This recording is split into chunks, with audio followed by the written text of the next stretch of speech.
From the Fidelity Bank Foundation Studio, PBS Kansas presents One-on-One with Victor Hogstrom. This is where interesting Kansans come to share their experiences and life stories. This week, I'm pleased to welcome the man in charge of the airports here in the air capital of the world. He is Jesse Romo. Romo was hired as Wichita's Director of Airport in 2021. A native of Los Angeles, Romo's resume includes Director of Aviation for the Kansas Department of Transportation. He also served as Director of the Regional Airport in Manhattan, Kansas, and college instructor at Baker University and Kansas State. Prior to entering the aviation field, Romo had an altogether different kind of career. We'll talk about that, and we'll discuss what drew him into airport management. It's an interesting story and part of the interesting life of Jesse Romo. This week's guest, One-on-One.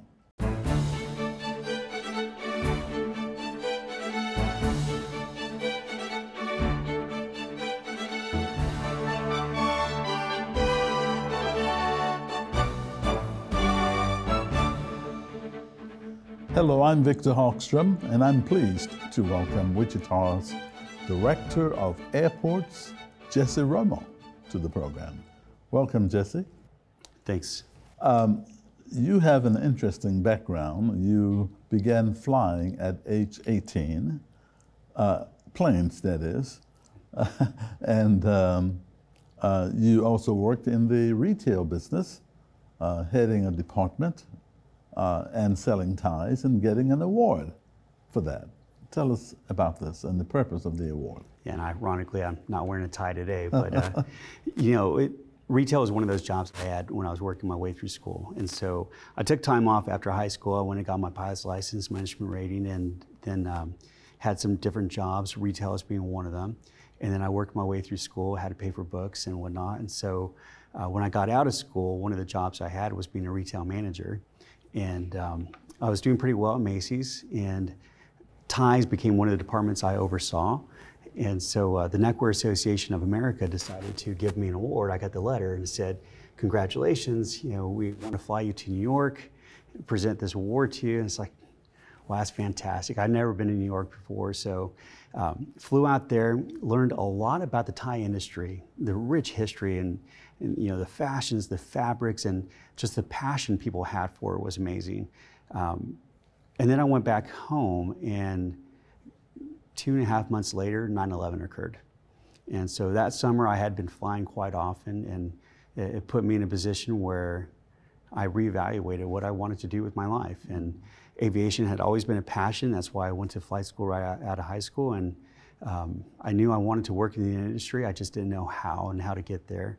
And so from there, I took a beeline over to getting my MBA at Embry-Riddle Aeronautical University in Daytona Beach, Florida, and really focus in on, you know, networking with aviation companies across the nation and universities, and had an opportunity to take an internship at the Burbank Airport, and that's kind of how I got my way into aviation. Well, tell us, what was the purpose of this award, the Tie Award? The Tie Award was, like I said, it was a Tie Department of the Year award, and I was first recipient ever from Macy's West, and really it was in the height of the trend to go business casual, where most people wore a dress shirt without a tie, and the sport coat. So the tie industry was actually suffering a little.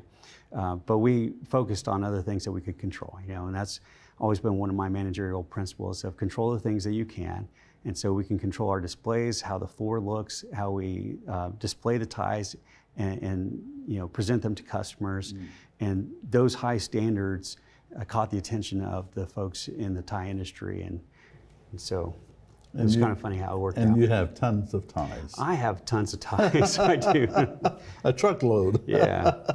Okay, so take us back to how you first got interested in the airplane industry, flying, and now you manage an airport. But start with the interest. How did that get developed?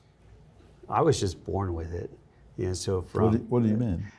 my first two loves in life were airplanes and baseball. Oh. And so you would always find me, even in a walker with a baseball bat, hitting a ball around. And I'm originally from LA, so I was rooting for the Dodgers, and I was always looking up to the sky, watching the planes fly by. And so nothing would ever fly through without me watching. And I grew up going to air shows with my grandpa. He loved airplanes too. And we would go to Edwards Air Force Base each year and watch the Thunderbirds there, Point Mugu. At the time, El Toro also had an air show. And so it was a great opportunity for me to get out there and see all the even Van Nuys Airport had a lot of air shows back then. And so I just had that passion, had the bug, and wanted to be in the sky, wanted to be a part of the industry some way, somehow. And so what kinds of planes do you fly? Single engine, smaller aircraft. Small. I'm a long-time, low-time pilot, and so I've had my license for almost 30 years. And but I've had a lot of time in my logbook where I didn't fly, and so I've kind of gone in ebbs and flows. So your interest when you were growing up, your aspirations as a youth was to become a pilot? Well, I knew manage an airport? What was it? I knew I wanted to be a pilot, and as I got older, I didn't want it to be as my career. I always feared that it would be part of the mundane. I would lose some of that special feeling of being able to fly, and so I didn't know what I wanted to do. To be honest, I just knew I wanted to be around airplanes, and so it took me a long while to figure out that airports and airport management was a great career path, and so I had a bit of a circuitous path, to get here. So how did you get into the airport management business? So when I was at grad school, there was a application for airport management interns at the Burbank Airport. And Burbank Airport is about 15 minutes from where I grew up, and had a lot of family history there. My grandma was a Rosie the Riveter for P-38 Lightnings at what was then Lockheed Air Terminal. My uncle worked security for Skunk Works when the stealth fighter was based there and being developed. And my mom also worked for Lockheed in the corporate office right there on the airport. So it was kind of a homecoming, if you will, for our family history that I got to reconnect and get out there. And the executive director at the time pulled me aside because I was the MBA student, and he had an MBA. And so he said, I want to teach you how the administration works of running an airport.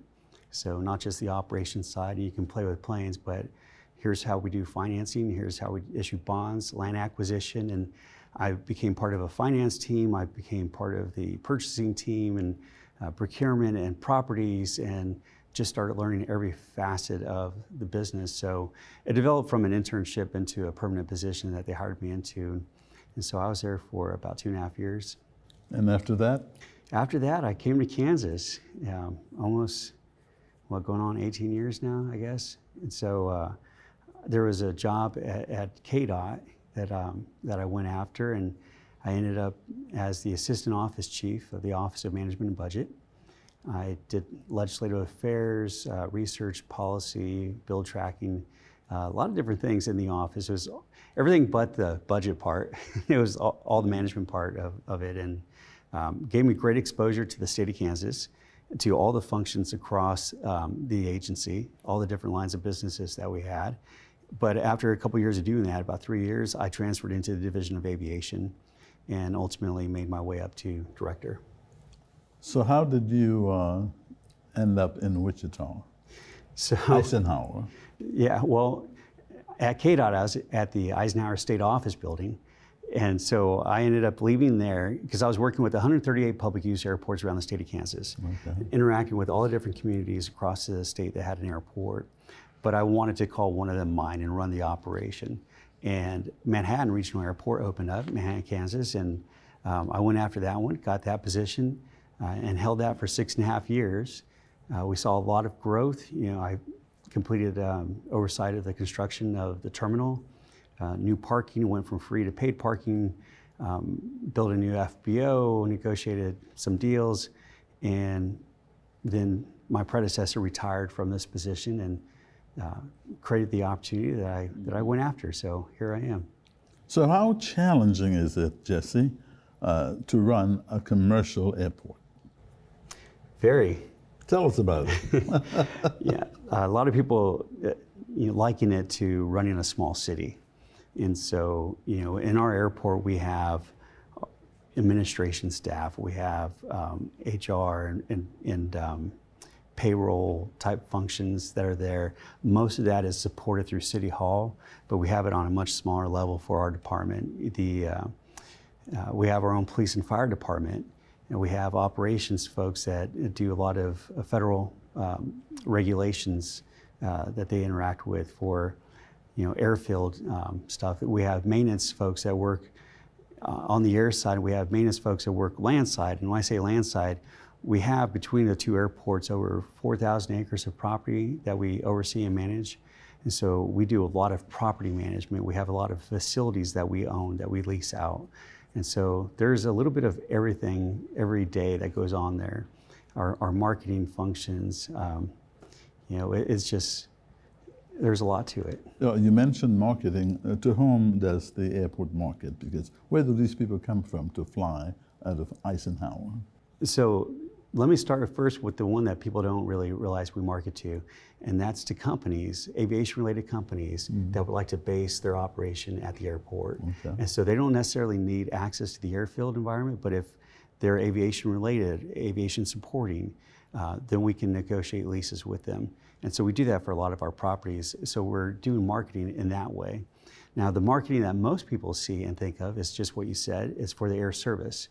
And so we have what we call the catchment area. And the catchment area is the drive time that people are willing to make within the state, within a certain radius, to come to Wichita to fly out of here. And so that could span all the way to western Kansas up, through Salina, and kind of create this big wide arch, right, of folks that come around. So each of those areas kind of have their own strategy of how we reach out to them to let them know, hey, we have a new airline, or we have new airline offerings, we have new routes, of which we just made some pretty big announcements recently on routes. And so we've started a brand new campaign that kicks up. And so some of our marketing is continuous, education, awareness, fly your local airport, fly Wichita. Here's a support it does to the local community.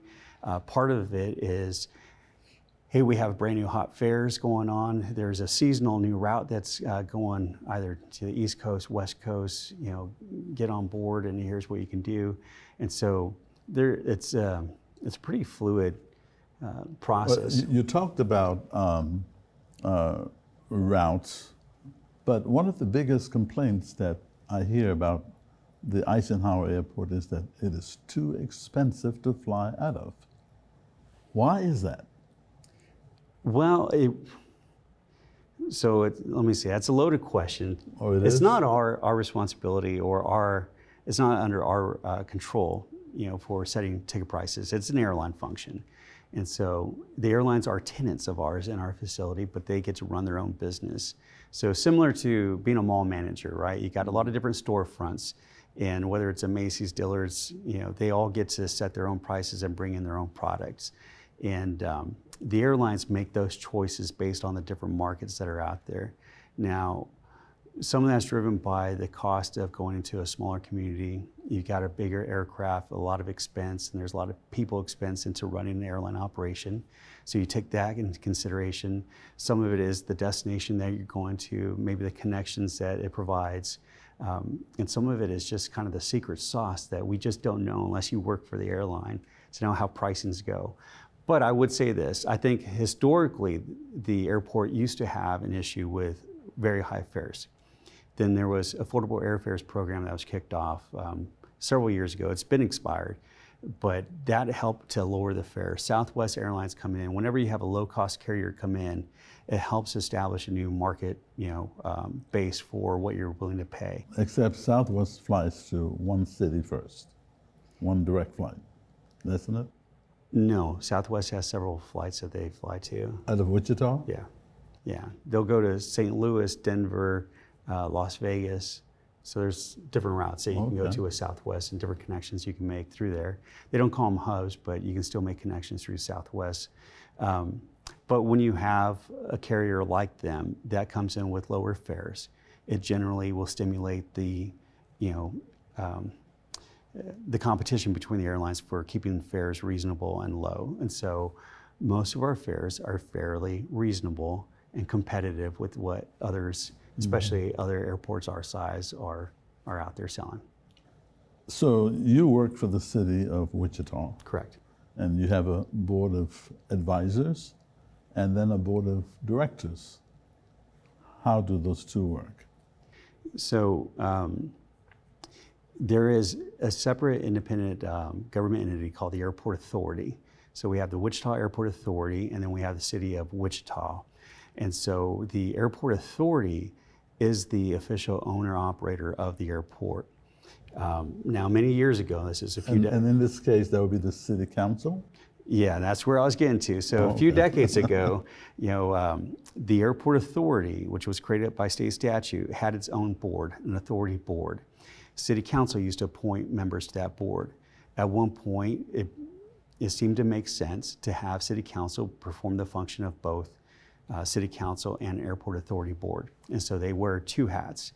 And so if you look at a city council agenda and flip through, you will see a clear break and it says airport authority agenda.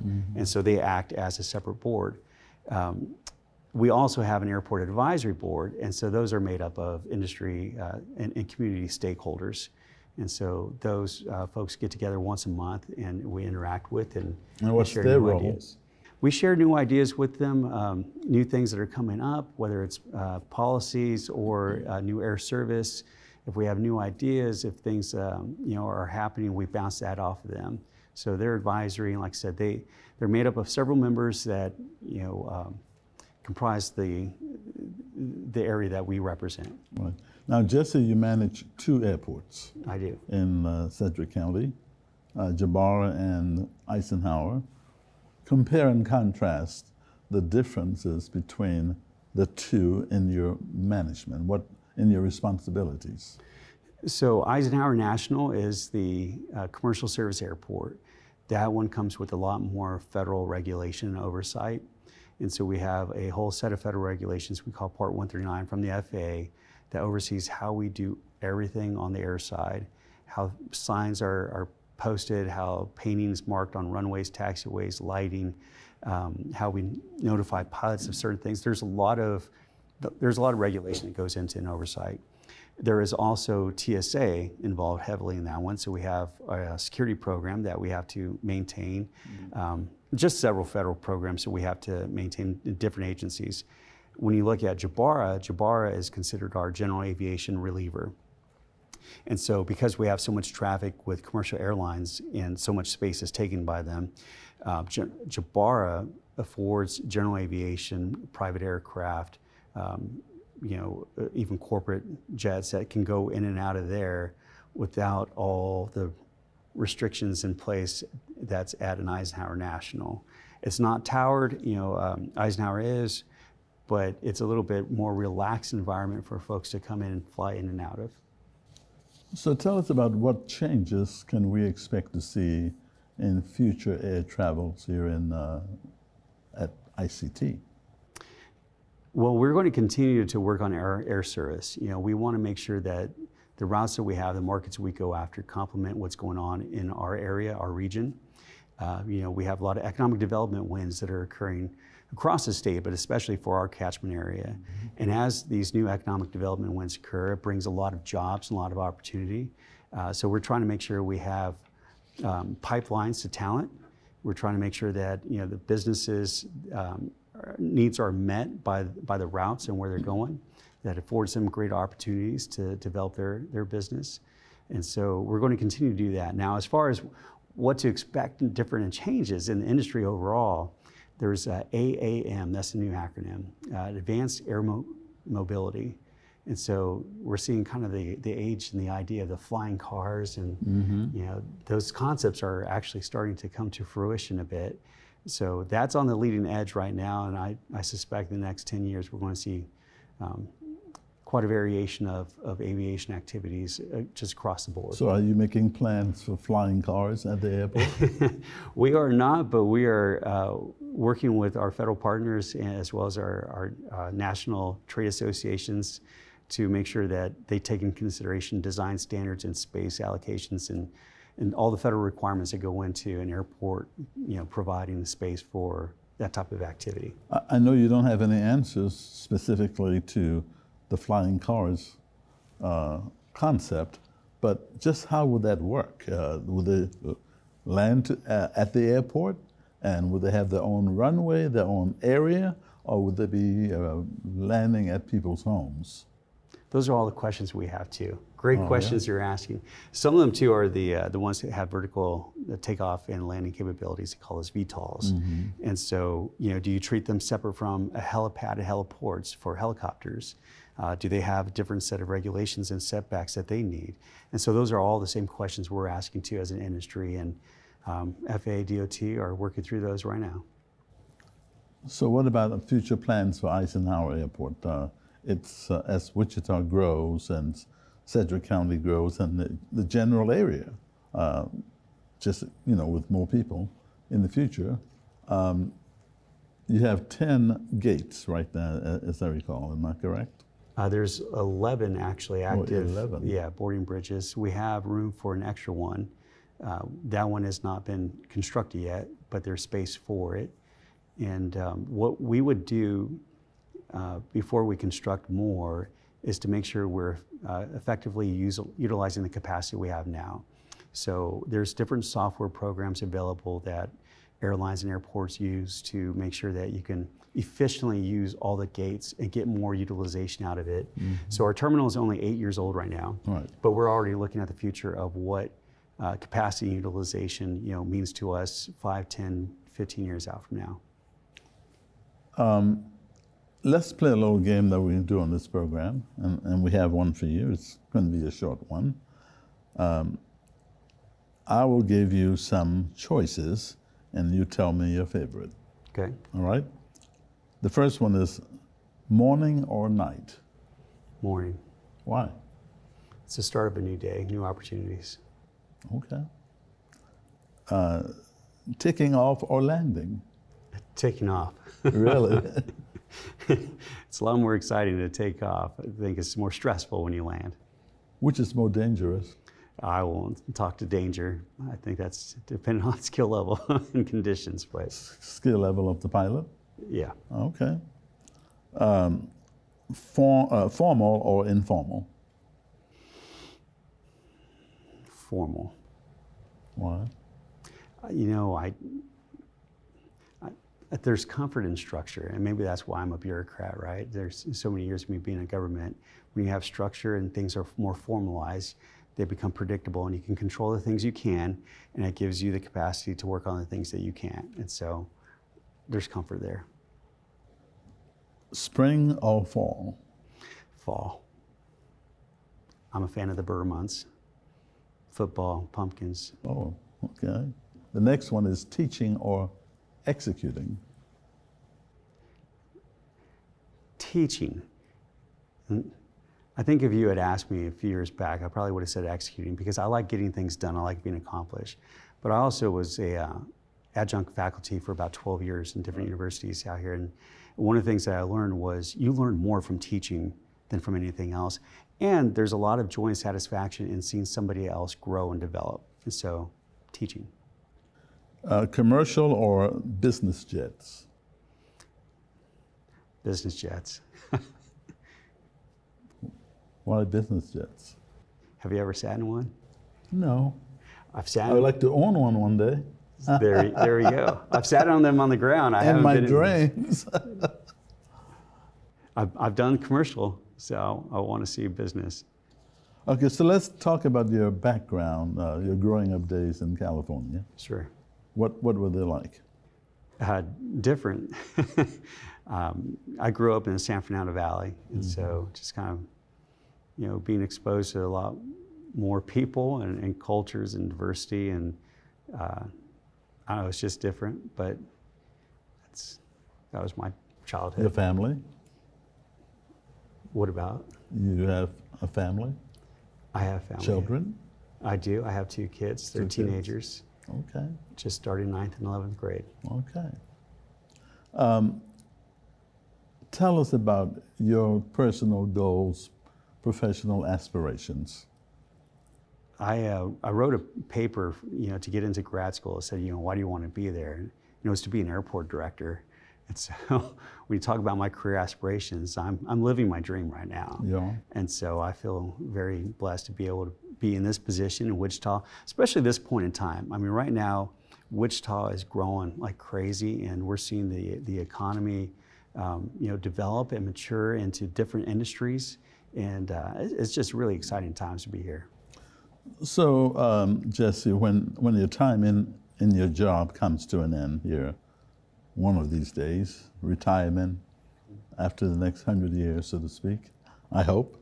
When it comes to an end, how will you measure whether you were a success or not a success? John Wooden said success is a reflection of one's ability to perform at their best consistently, right? And so it's, I would feel like a success if I could look back and see that I performed at the best of my abilities. Did I leave the airport in a better position than what I found it in? Did I help advance it? Mm-hmm. And did I put it in a place to be competitive into the future? Mm-hmm. And so I would feel pretty successful looking at it that way. So when you're not working, what do you do in your spare time? I mostly work. So no, I will, you'll find me in the gym with my police and fire department guys working out. It was just across the parking lot, and going to the movies, spending time with my kids, and playing board games at home and cooking. And I love fall because it's baking season, and I like to get in the kitchen and bake. So it reminds me of the smells of home and growing up. Right. Jesse Romo, thank you so much. It's been a pleasure having you. Thanks for having me. And thank you for watching. Our email address is oneonone@kpts.org. That's if you have any questions or comments. Until next time, I'm Victor Hogstrom. Be well, and I'll see you again soon.